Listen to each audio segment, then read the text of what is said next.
Welcome to Dig Deep, the mining podcast. In this podcast, we go deep into mining news, hot topics, and live interviews with mining professionals and leading figures in the mining industry. Introducing your host, Rob Tyson, founder and director of Mining International and Mining International Executive, a leading global mining recruitment and headhunting agency. Mining community, welcome back to another episode of the Dig Deep, the mining podcast. And today's guest is Molly Hunsaker, who's from Hunsaker Incorporated, whose family controls 100% of the Majuba Hill district, a large contiguous land position located in northeast of Reno, Nevada, where their copper, silver, and gold project is comprised of extensive mineral and surface rights held by private ownership, patented mining claims, and federal load mining claims as well. Molly is an experienced field geologist, and is going to talk to us through her journey, through her family business, and obviously talking more about the project in Nevada. So let's welcome Molly to the podcast. How you doing, Molly? Hey, Rob. Thanks for having me. Appreciate your time as well. So, as I obviously mentioned in the introduction, you obviously have a family-owned business. So, I just wondered if you can just tell us a little bit about yourself, your background, your career. Obviously, I mentioned that you're an experienced field geologist. So, I just wondered if you can give a little bit of content to the audience, because we always ask the guests a little bit about their background. So, I just wondered if, you can tell us a little bit about your career. Absolutely. I'm an exploration geologist based here in Nevada, and I'm actually third generation into the mining industry. I work closely with my father, who's a geologist, and his mother was actually in the mining industry as well. So I kind of grew up in the mining industry. Never really expected this to be my career path. I initially started out university to become a teacher, but the mining industry always provided us a way to be able to make money to pay for college. And then when I decided what I wanted to do for a career, I couldn't think of anything better than exploration geology. You kind of get spoiled getting to be in the field and getting to look at all the rocks. And little did I know that early on, I kind of discovered a passion for what I really wanted to do with my career. So I've spent the last 10 or 15 years in the field, mostly in the Western US. I work on dominantly early stage exploration projects. So the projects where we are staking them from ground zero, going out, deciding if this project even has the potential to be a mine. As an exploration geologist, typically you don't get the opportunity to walk a project forward through advancement. Usually it's test it and move on to the next. We like to say we're trying to kill them as much as we're trying to advance them, because exploration geology is absolutely a numbers game. So I've worked for a variety of junior mining companies. As Hunsaker Incorporated, we offer turnkey exploration services. So I've got to work on a variety of different deposits, early stage to, a little bit more advanced. And then we also get to do prospecting, stake our own claims. And that's how we got the Majuba Hill project. We're the underliers. We control the private and patented ground underneath. And over the last 2 years, I've really gotten the opportunity to focus on one project, which has been rare as an exploration geologist. So when Majuba Hill Copper Corp leased the Majuba Hill project from us, I came on full time, and that's been our focus for the last couple of years, is advancing that project. And it's copper. We're kind of a gold background, and so we ended up in copper, working on a copper porphyry, which was a surprise to us as much as it was to anybody else, because being able to work on a new copper porphyry deposit in the Western US is really rare. And so we've just been ramping up that, and recently had a 43-101 out on Majuba Hill Copper.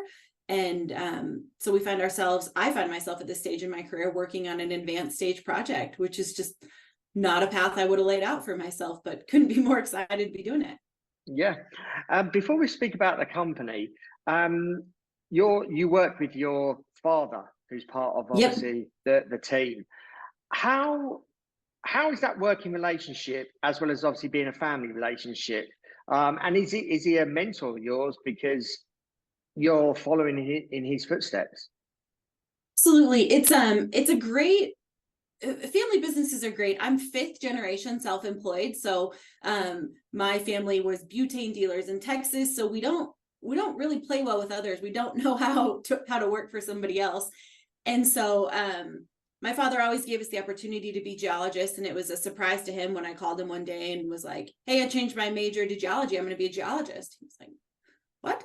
And then coming into the family business it's really fun. It's a bit of a challenge because all the family time turns into family business time because we all really like what we do. My mother runs the books for the family. I've got a younger sister who has gotten really good at doing GIS. So it is a full family affair. And I don't think we say, my father's always told me it takes about 10 years to make a geologist. I'm just over that 10-year mark of really being a trained, educated geologist, and didn't realize the built-in mentor that I've got. Being in a family business, we get to work on a variety of projects. We get to work on, Carlin type, porphyries. And so getting someone to really truly be a mentor through that project has been really interesting because I get to learn firsthand. I think a lot of this industry is experience. And a lot of the times we say, we want a mentor, and sometimes we just want a tour guide. Sometimes we just want someone to show us, how to stake a claim, how to run a drill program, show me something you're really good at.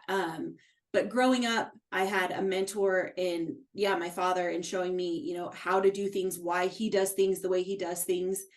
And then growing up in the family business, there's been a lot of exposure. I mean, my first job in college was for geologists that had been around for, 30, 40 years. And growing up in Nevada is a really tight-knit mining community. And there's a few geologic societies that I've gotten the opportunity to work with. And so there's people that you get in contact with and mentors that show you different parts of the business, but really truly getting to learn the exploration industry from Buster and prospecting has been a mentorship. I think prospectors are few and far between nowadays, and it's a bit of a lonely industry. And so sometimes you just want someone to, at the end of the day, to say like, yeah, you're on the right path. You looked at the rocks, you took some samples, or no, your idea is not insane, or yeah, your idea is insane, but that's what discovers a mine. And so the mentorship and the family aspect of it has been really valuable.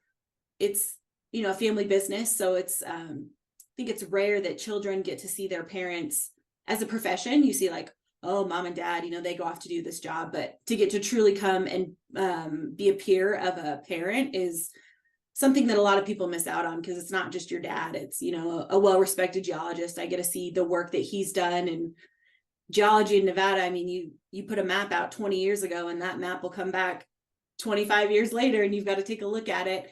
So I get to see the work he's done. And I think Buster is, he's a very factual geologist. He doesn't, as we call it, blow smoke.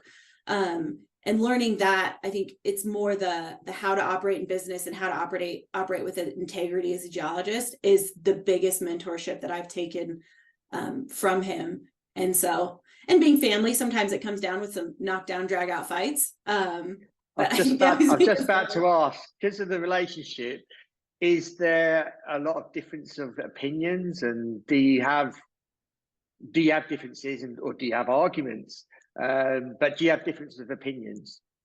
We do. We have differences of opinions. I mean, with geologists as it goes, you get 2 geologists, you've got 4 opinions. And so there is a whole lot of,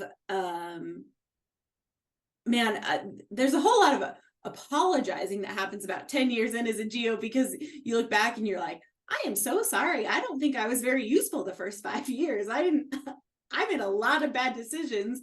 And I think a good mentor and a good senior geologist kind of says like, okay, well, you can do it that way. And then there's some of letting you figure it out on your own. And there's some of the, senior geologists, and that happens to be my father, being like, that is a terrible idea. We are not doing it that way.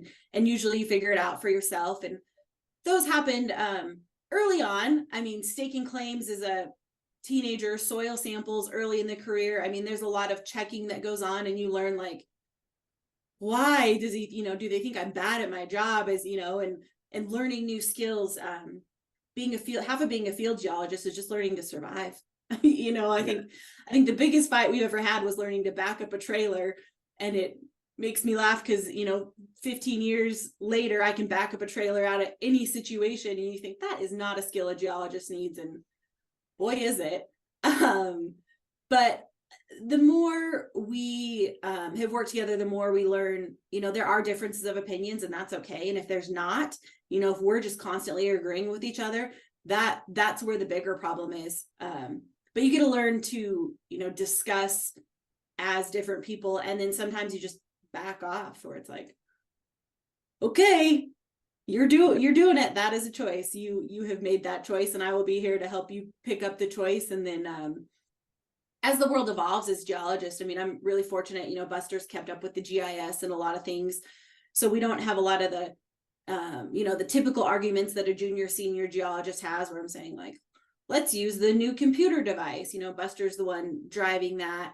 And so it's really become a good collaborative relationship, but we definitely don't always agree. And you've got to learn that that's okay, that you don't always need that approval of a father, that you have to have a business partner. But I think we communicate more than any client or anybody thinks we do, because with two of us in a business, you've got to communicate anyways. And then to maintain a relationship as father-daughter, and to maintain a family relationship, it's a trick.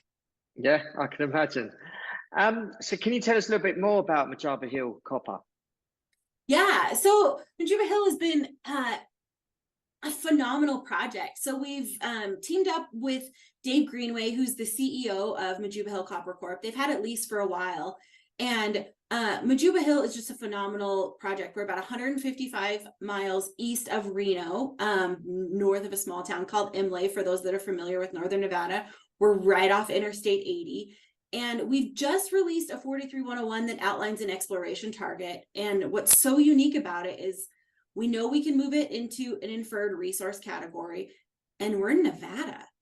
We've got a new copper porphyry discovery in Nevada. The jurisdiction is just phenomenal. I'm a little bit biased. I've spent my entire career in the Western US. I always said like, oh, I'll go abroad, when I need to. But when you've got a Majuba, it's really hard to say like, I'm going to go abroad. And Majuba's been, we've called it in talks hidden in plain sight, because as you drive on I-80, you can see Majuba. You look at one, you come out of Lovelock and looking at one mine, and you look at another, and you're like, hey, that's us over there sticking out on the freeway.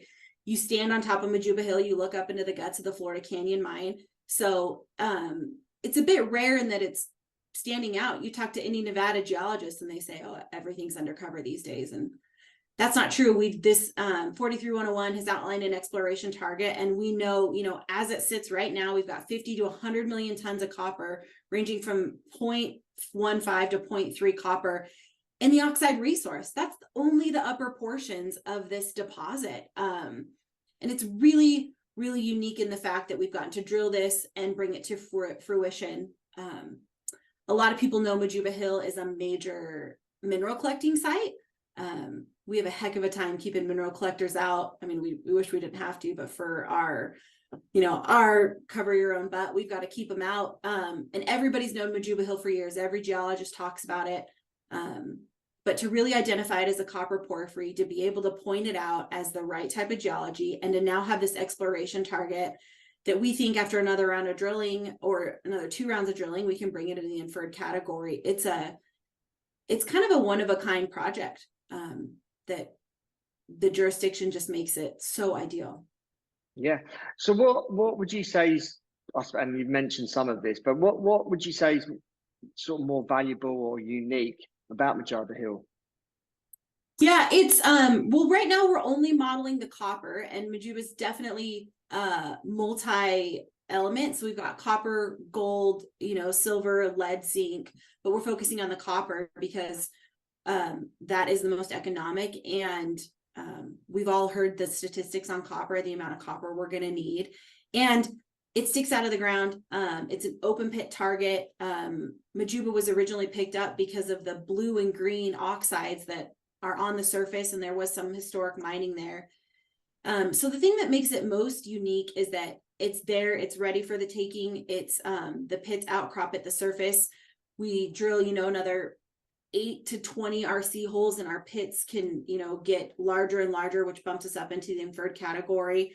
And the biggest thing is the jurisdiction. I mean, Nevada is designed for mining, with the private ground in combination with the patented ground, which is controlled by the Bureau of Land Management.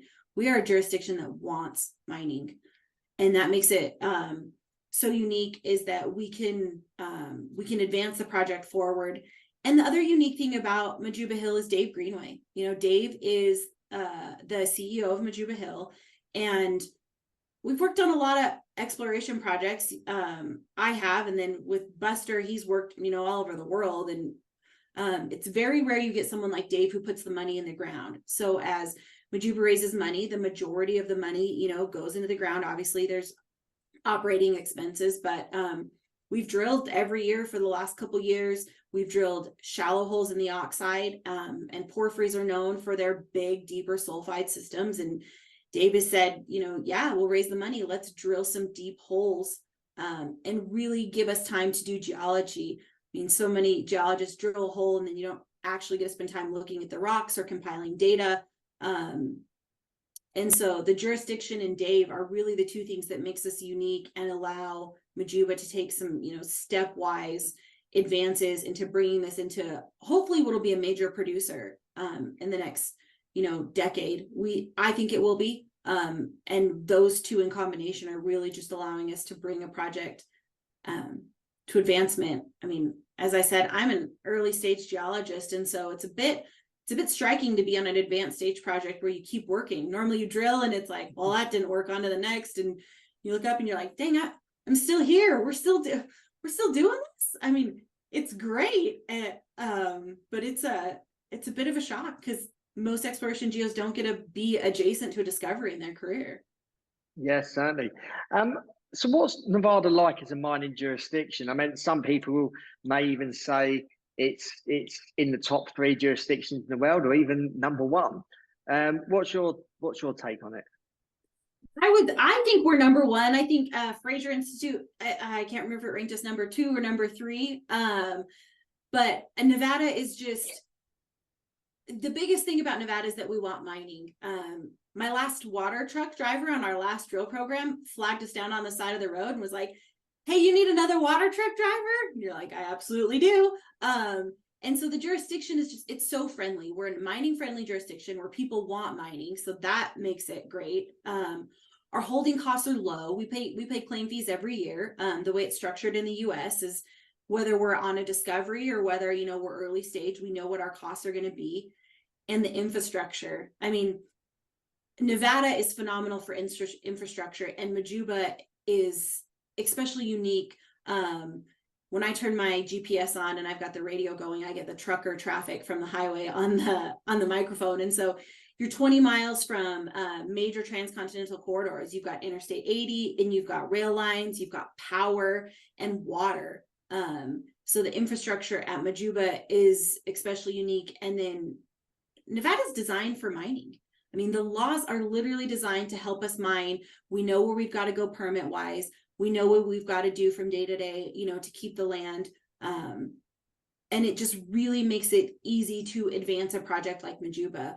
We love the Bureau of Land Management. We love the government. I know there's, some geos that are like, oh, the government, but we love them. We love bringing them out for tours. I mean, every time we get someone out to Majuba for a tour, we spend way more time looking at the copper oxides than and kind of cram in the business part of it towards the end. But we love having the Bureau out there, or the BLM out there. They're a social license to do good at Majuba. And so the infrastructure is world class. I mean, we don't face what other countries face with nationalization. And so I don't think you could be in a better jurisdiction than Nevada. What would you say some of the challenges are as a company that you would have working and mining in Nevada? Some of the challenges we routinely face is either lack of knowledge or not not doing what's right for the project. I mean, we're allowed to operate, we know for an exploration project, we can do 5 acres of disturbance under a certain level of permit. So we kind of know what's coming down the pipe and what we need to advance the project. And I think where a lot of us get out of line is we try to drag the project along with us. We're going to start a larger permit than what we're going to need, which is a high dollar cost. I mean, if you start a permit before you need, you're spending, thousands of dollars a month on permitting, and that money's not going into the ground.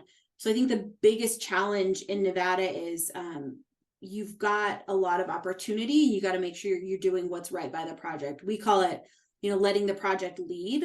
So rather than saying, what are we doing at Majuba? How do we bring this forward? What permit do we need? As we've gotten this exploration target out, it's like, okay, we know how we're going to explore for this project. We know how the permitting has to come along with that. But you've got to have the knowledge of what goes on. I mean, it would be like, I couldn't easily as an exploration geologist drop into another country and function well without some research on how their laws and how the permitting works. And that's where I think Nevada can internationally get a bit of a bad rap, because if you're not sure what you're doing and you're not sure how to do it, you can get yourself in trouble because it is so defined. So if you step out thinking, oh, I'll just go do this and ask for forgiveness, you can really put yourself in a bad spot because you don't want to get crossways with anybody. So letting the project lead and then having the knowledge of what's going on in the area will really allow you to stay out of having issues. But if you just come in and operate willy-nilly, you can really get yourself in a bind. And what's the end goal of the project? And is there a legacy that you want to leave? I think the end goal of the project is to, we always say to make a significant contribution to geology.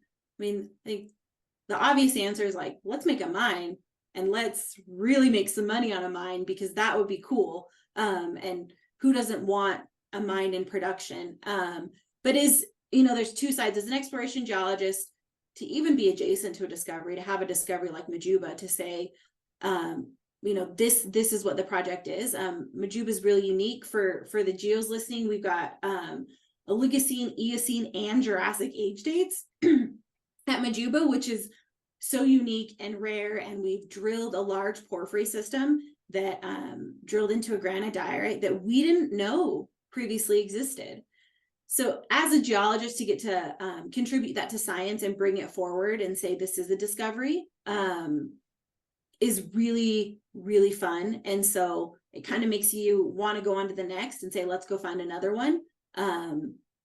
But also, 10 years from now, driving down the road, if there's an open pit in the side, and to say like, yeah, we did that, we made that into a mine. I think there's a draw there as well. But I think the biggest legacy that I would like to leave is saying, like, we advance that geology, whether it with copper where it is. I have no doubt that this will be in production in my lifetime. So I think contributing to the geology and knowing that I did good science is really valuable. We've got all the files for Majuba. Majuba is a big historic project, and my grandmother's now husband visited Majuba in the 70s, and there's a letter from him. And so the legacy alone of knowing like Majuba has been here, there has been some phenomenal geologists out at Majuba, knowing that I got the opportunity to work on it and to be able to say, I did some good geology, here's what I think, and here's a resource. For someone so early in their career, having that legacy is pretty cool. Yes, certainly. And concluding, what's the outlook for the sort of next 6 to 12 months? And is there anything else you'd like to add to our listening audience? Yeah, the next 6 to 12 months for us look like drilling. I mean, we're raising some money, and we are going to put some holes in this oxide resource. This is the first time with this 43-101. That's what we spent the last 6 months working on. Is we've got some pits to find that are not exploration geologists back at the envelope calculation pits. They are 43-101, resource engineering pits. And so to get to put some oxide holes in that is going to be a blast. I can't wait to have a rig. And so we're going to put some holes in the oxide resource. We're going to step out and put a few holes in the bigger porphyry target. Majuba's got a ton of targets outlying of where the main resource is. So we're going to kind of get to do a 2-track and address both those. So the next 6 to 12 months, we will drill more. And then once we've got those holes in, we'll do another resource, hopefully bumping us up into the inferred category. And in the meantime, till a rig shows up, I get to do what an exploration geologist does best, which is look at the outside targets, do the mapping. So we're really looking forward to what Majuba's got going forward. What we say is, Majuba always produces is most of the holes that we drill have copper in them. Every soil sample we've ever taken has copper in it. So getting to bring that forward, not as strictly an exploration geologist saying, I think, but with this resource and the pits behind us is really fun. So that'll be our focus for the next 6 to 12 months. And I think the big takeaway is keep an eye on Majuba. It'll be really fun to see how it goes forward. I think with the way the copper markets are over the next, year to 5 years, it's going to be really, really interesting to see how this comes on as the demand for copper goes up, ideally as copper prices go up. And as we get to address the large porphyry system. It's a big system. We've only spent, a little bit of time in the stamp and where all the drilling is. And so having, getting to do it on something we own. I mean, Buster and I like geology. We really like doing projects for people, but when you're the underlier on it too, it adds a whole level of buy-in, of having your skin in the game and really wanting to make this go forward. So we're looking forward to doing that. And Dave has always provided the vehicle to do that. And so I think it'll be a really interesting next 6 months as we continue to grow this resource. Yeah, Molly, thank you for your time and appreciating you providing our audience with an update on Majuba Hill. And obviously I can see your passion and especially being a family business, and really hope you succeed in achieving what you want to get out of this project. If our audience wants to reach out to you, if they have any questions, if they want to follow, obviously, your story, how can they go about doing that? What social media platforms are you on? Yeah, absolutely. We've got a website, Majuba Hill Copper Corp, and that gets you to watching Majuba Hill. And then my social media, search Molly Hunsaker and keep an eye on us there. Sometimes we go, the underground at Majuba is really cool. Sometimes we get some posts of that. So LinkedIn, Facebook, Instagram, follow us. We love to share our story, and our contact information is on Majuba Hill Copper Corp. And if you're ever in Northern Nevada, we love showing it off. Yeah, pop in and see the team there. So I really appreciate your time and all the best for the year, remainder of this year, going into next year. And perhaps you can come on sometime next year and give us an update on the project. Fabulous. Thank you so much. Yeah, no worries. Thank you for listening. I hope you enjoyed the episode. As always, can you please appreciate if you can share this episode amongst others within the industry, not just everyone in the US and Northern America, but everywhere around the world. And also just share the episode to people outside of the mining industry, because again, as I always say, we need to improve the image and the brand of mining. So I appreciate if you can share it to people outside of the mining industry as well. So appreciate you for listening. And until next time, happy mining. Thank you for listening. Remember to reach out to Rob via the show notes and be sure to subscribe and leave a review. Until next time, happy mining, helping each other to improve the mining industry.